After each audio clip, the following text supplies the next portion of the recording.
در دو جهان لطیف و خوش، همچو امیر ما کجا؟ ابروی او گره نشد گرچه که دید صد خطا.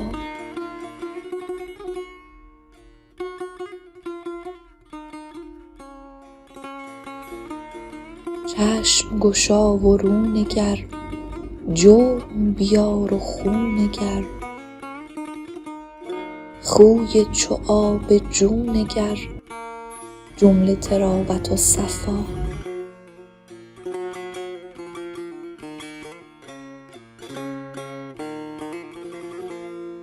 من ز سلام گرم او آب شدم ز شرم او، وز سخنان نرم او آب شوند سنگ ها.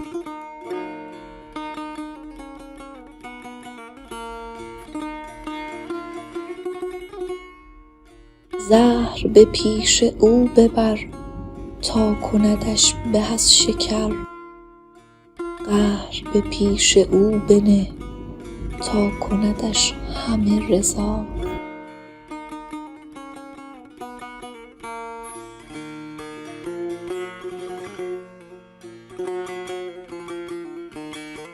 آب حیات او ببین هیچ مترس از اجل، درد و در رضای او هیچ ملرز از قضا.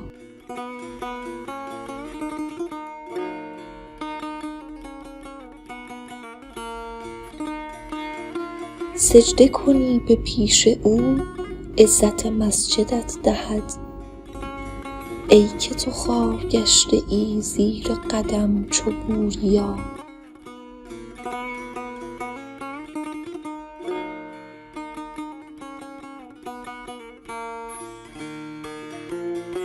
خواندم امیر عشق را فهم بدین شود تو را، چونک تو رهن صورتی صورت توست رهنما.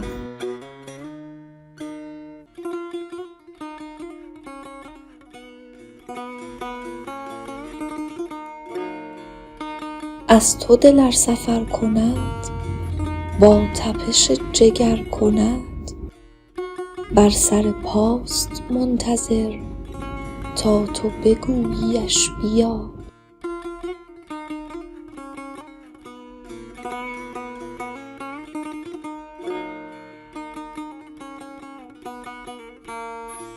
دل چو کبوتری اگر می بپرد ز بام تو، هست خیال بام تو قبله جانش در هوا.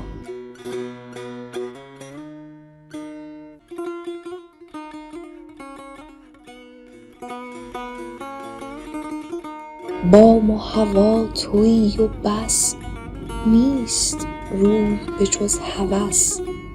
آب حیات جان تویی صورت ها همه سقا.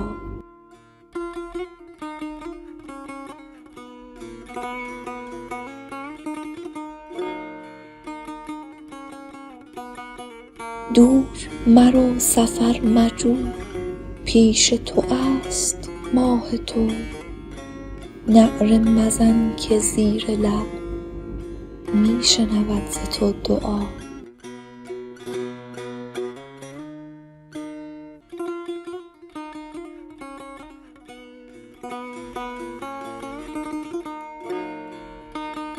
می شنود دعای تو می دهدت جواب او، کای کر من کری بحل گوش تمام برگشا.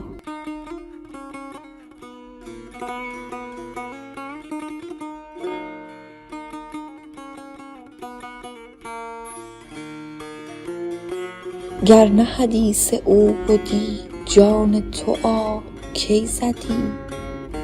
آه بزن که آه تو راه کند سوی خدا.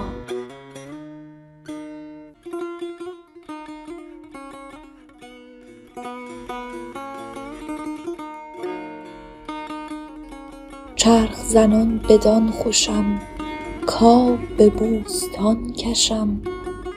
میوه رسد ز آب جان شوره و سنگ و ریگ را.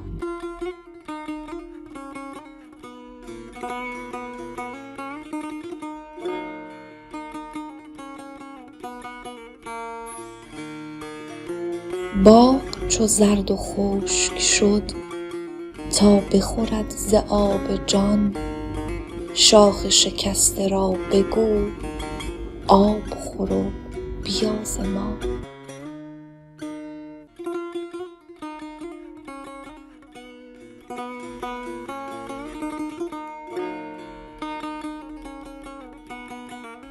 شب برود بیا بگه تا شنوی حدیث شه. شب همه شب مثال مه تا به سحر مشین ز پا.